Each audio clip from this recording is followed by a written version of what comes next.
Anumula Kaula, welcome back to Dagbani 101, and today we are concluding on our lesson on greetings in Dagbani.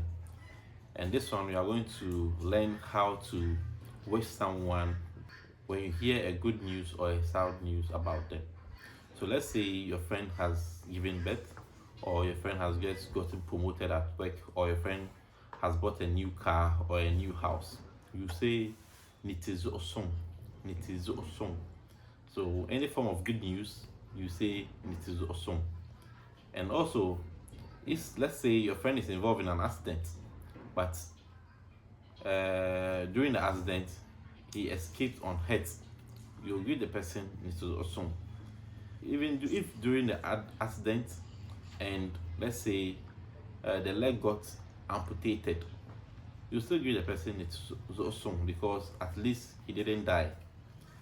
So if any bad omen or any calamity hits someone and at least they didn't die, you still greet them Nitizu Osum because it will have been worse if they have died.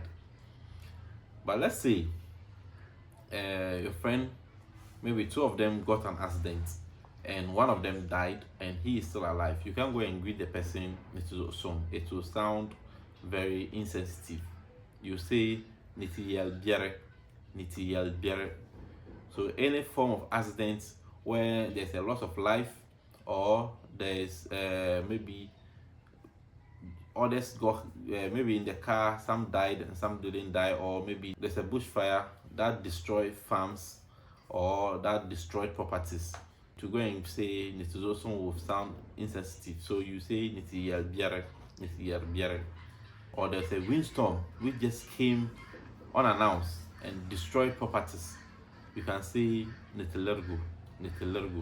So these are greetings you use when you hear any sad event or a good event.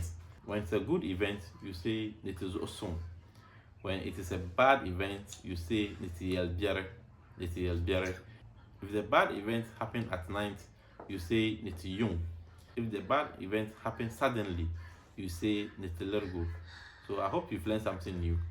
If you know any forms of greetings in Dagbani that we use when we hear any sad news or good news, you can comment in the comment section. Thank you for watching.